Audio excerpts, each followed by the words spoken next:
तो दोस्तों सबसे पहले बड़ी खबर निकल के आ रही है, आपको बता दें बिहार विधानसभा चुनाव में नीतीश कुमार का सफाया तय मानी जा रही है। बीजेपी की और जेडीयू की रैलियों से कुर्सियां खाली कुर्सियां दिख रही हैं, भीड़ गायब है। जबकि दो तस्वीरों से हम आपको बताएंगे कि तेजस्वी यादव की रैली में जन सैलाब उमड़ा है और बीजेपी जेडीयू की रैली से भीड़ गायब है। इन दो तस्वीरों से आपको बताएंगे क्या है सच्चाई बिहार विधानसभा चुनाव की। तेजस्वी यादव के ऐलान के बाद पलट गया है बिहार विधानसभा चुनाव, के बारे में आपको बताएंगे। इस बीच दूसरी बड़ी खबर निकल के आ रही है, रिपब्लिक भारत के कंसल्टिंग एडिटर प्रदीप मदारी को मुंबई पुलिस ने हिरासत में लिया है। बड़ी खबर निकल के आ रही है, गिरफ्तार हुआ प्रदीप मदारी। ये बड़ी अपडेट निकल के आ रही है। कभी गाड़ियों के छतों पे तो कभी साइकिलों से, कभी सड़कों को बीच दौड़ते हुए, कभी लोगों की गाड़ियों में बैठते उठते जो जागते सोते रिपोर्टिंग करने वाला प्रदीप मदारी उर्फ भंडारी अब पूरी तरीके से गिरफ्तार हो चुका है। इसके बारे में आपको बताएंगे। इस बीच तीसरी बड़ी अपडेट, आरएसएस रच रहा है खतरनाक हिंसक मुहिम की साजिश श्री कृष्ण जन्मभूमि के बहाने।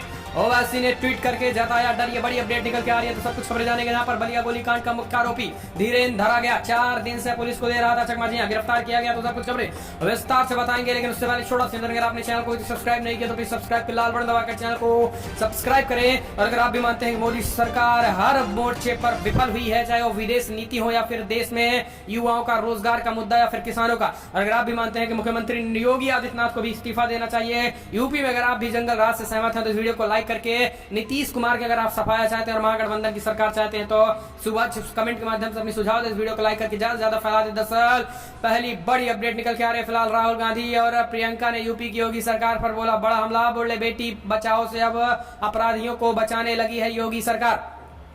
यूपी सरकार बिगड़ी कानून व्यवस्था को लेकर लगातार सवालों के घेरे में है। हाथरस में हो रहा बलिया गोलीकांड, यूपी पुलिस की नाकामी और प्रशासन के रवैये को लेकर यूपी में विपक्षी दल हमलावर हैं। अब तो बीजेपी विधायकों के रवैये को लेकर यूपी सरकार और पार्टी पर सवाल उठने लगे हैं। कांग्रेस के पूर्व अध्यक्ष राहुल गांधी और पार्टी महासचिव प्रियंका गांधी ने फिर से यूपी की कानून व्यवस्था पर सवाल उठाए हैं। राहुल और प्रियंका ने एक खबर को शेयर करते हुए लिखा है कि यूपी सरकार से पूछा है कि प्रदेश में क्या हो रहा है। लखीमपुर खीरी में छेड़छाड़ी के आरोपी युवक को थाने से बीजेपी के विधायक द्वारा छुड़ाए जाने के लेकर राहुल गांधी ने यूपी की योगी सरकार पर बड़ा हमला बोला है। राहुल गांधी ने ट्विटर के जरिए लिखा है कि क्या अब इनकी बीजेपी की बेटी बचाओ मुहिम में यही है, लेकिन अभी अपराधियों को ही बचाने लगे हैं, ये कैसे हो सकता है यूपी में। प्रियंका गांधी ने भी यूपी की योगी सरकार पर बड़ा हमला बोला है। प्रियंका गांधी ने लिखा है कि आज योगी मिशन शक्ति कैंपेन लॉन्च कर रहे हैं, लेकिन आज महिलाओं का हाल बद से बदतर है। प्रियंका ने ट्विटर के जरिए लिखा है कि बलिया की घटना में बीजेपी सरकार किसके साथ खड़ी है। खबरों के अनुसार अफसरों के सामने हत्या करने के बाद आरोपी पुलिस की गिरफ्त से भी दूर है, अभी तक पकड़ा नहीं गया। बीजेपी विधायक खुलकर आरोपी का समर्थन कर रहे हैं। इस बीच क्या नरेंद्र मोदी, जेपी नड्डा, अमित शाह क्या आप अपराधी के साथ खड़े हैं, इस विधायक के साथ हैं? यदि नहीं है तो आप बीजेपी में क्यों अभी तक ये विधायक बना हुआ है। इस तरीके से विपक्षी पार्टियों ने जमकर हमला बोला है यूपी की योगी सरकार, और यहाँ तक मोदी को भी रडार में ले लिया है। हम चलते हैं अगली खबर लेते हैं। बिहार चुनाव में गए नीतीश के दिन, लद गए नीतीश के दिन। जेडीयू और बीजेपी की रैलियों से भीड़ गायब है। तेजस्वी यादव के रैली में उमड़ा जनसैलाब।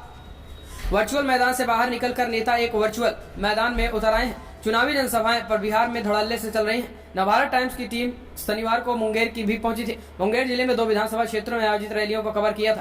तारापुर विधानसभा क्षेत्र में आरजेडी उम्मीदवार दिव्य प्रकाश के लिए तेजस्वी यादव की रैली भी हुई थी।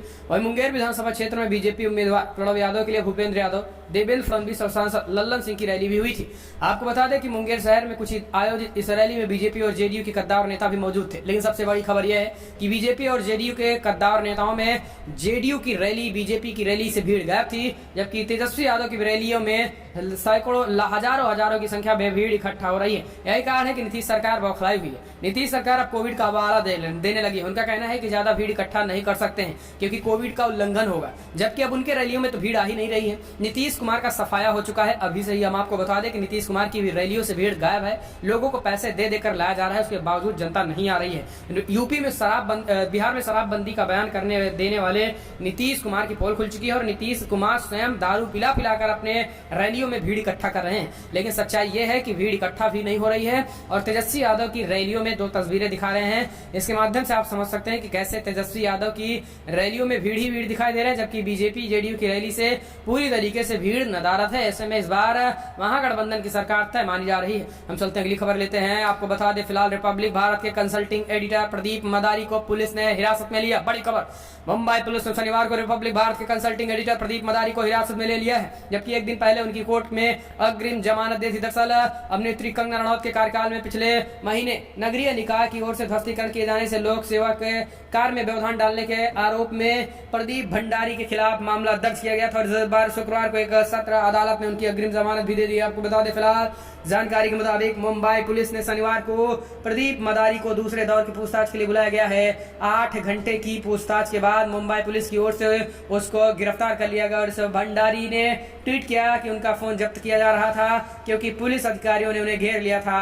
सूत्रों का कहना है कि फिलहाल पुलिस ने उन्हें थाने से बाहर जाने पर गिरफ्तारी करने की चेतावनी दी थी। बता दें कि अतिरिक्त सत्र न्यायाधीश RS सदारसानी ने प्रदीप मदारी को अग्रिम जमानत दे दी थी। तो ये बड़ी खबर निकल के आ रही है कि फिलहाल शिकंजा प्रदीप भंडारी पर भी कसना शुरू हो चुका है। ये बड़ी खबर निकल के आ रही है। हम चलते हैं अगली अपडेट लेते हैं। फिलहाल बिग ब्रेकिंग न्यूज निकल के आ रही है जहां पर असद ओवैसी ने जताया एक डर, श्री कृष्ण जन्मभूमि पर भी हिंसक मुहिम शुरू कर रहा है RSS। जी हां, दरअसल मथुरा जिला जज न्यायालय में श्री कृष्ण विराजमान की 13 एकड़ जमीन की स्वामित्व और शाही ईदगाह हटाने की अपील मंजूर हो गई है और इस मामले में अब 18 नवंबर को सुनवाई होगी। दूसरी ओर AIMIM के चीफ असद ओवैसी ने बड़ा बयान दिया है। राष्ट्रीय स्वयंसेवक संघ जन्मभूमि को लेकर हिंसक मुहिम शुरू कर रहा है। ओवैसी ने कहा है कि फिलहाल जिस बात का डर था अब वही हो रहा है। बाबरी मस्जिद से जुड़े फैसलों की वजह से संघ परिवार के लोगों के इरादे और भी मजबूत हो गए हैं।